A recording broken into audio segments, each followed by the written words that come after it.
Today, we're going to the top of the world. But look, this isn't just about how high you can go. It's really about what it takes to push past our own limits, you know? Right, this isn't a story about a building. It's a story about the human spirit. It's about what happens when you're pushed, really pushed, to your absolute breaking point. You know that feeling, right? That exact moment when every muscle in your body is just screaming, stop. But something deep inside you, your heart just whispers, come on, one more step. Well, that's the exact moment we're going to explore today. So our setting for this whole thing is the Burj Khalifa, this absolute giant of steel and glass. And the challenge? To stand on the roof of the world. 2,700 feet. Just let that number sink in for a second. That is more than half a mile, straight up. It's a dizzying height, almost impossible to wrap your head around. And the goal here wasn't just, to buy a ticket and go to the observation deck. No. The real goal was to stand on the true summit, a place that very, very few people ever get to see. But here's the thing. This wasn't just some easy elevator ride to the top. The real challenge was a grueling 900-foot climb. And this is where our story really begins. Think of it this way. The first 160 floors? That's the easy part. A quick, smooth ride in a high-tech elevator. But that final 900 feet? That's a whole different ballgame. That's a raw test of human endurance. Just you and the stairs. At first, you'd think, how hard can it really be?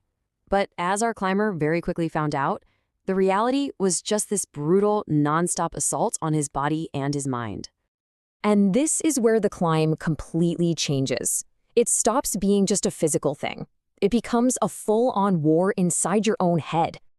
Can you even imagine it? You've been climbing for an hour straight, every single muscle is on fire, and you look up, and the stairs just keep going.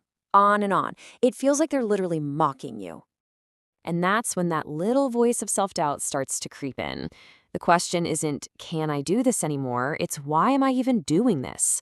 All that ambition that got you started, it just starts to flicker out. And there it is. That's the moment of surrender. The belief is just gone. The body feels broken. So, what happens now?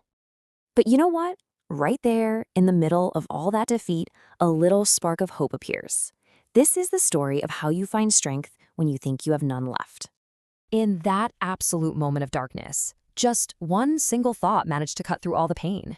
It wasn't about a prize or anything. It was a promise. The promise of joining this super exclusive club of people who'd done it. And honestly, that was all the fuel he needed. And then he sees it. A little glimmer of light. A sign that the end is actually near.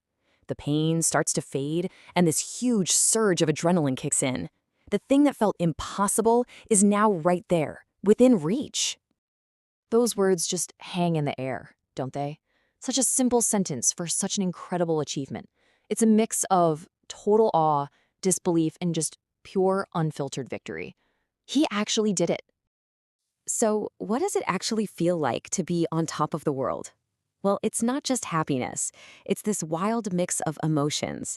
It's crazy. You can't believe it. And yeah, it's pretty darn scary. You're so high up, the world below looks like a tiny map. But the real summit of this story, the actual peak, it isn't a physical place at all. It's a lesson. It's a lesson about facing our deepest, darkest fears. Okay, get ready for this. Here's the big twist. The guy who just climbed the tallest building in the world is terrified of heights. So this wasn't just a climb. For him, this was a battle against his biggest fear. So, what can we all take away from this? It's really a simple three-step idea. First, you have to face your fear. Then, you got to take that step outside your comfort zone. And finally, you learn so much about yourself in the process. The message here is so simple. Go do something that scares you a little bit. Do something you wouldn't normally do. You might just be surprised by what you find waiting for you on the other side. So, I'll just leave you with this thought. We all have our own mountains to climb, right? They might not be 2,700 feet of steel and glass, but they're there. So what's yours?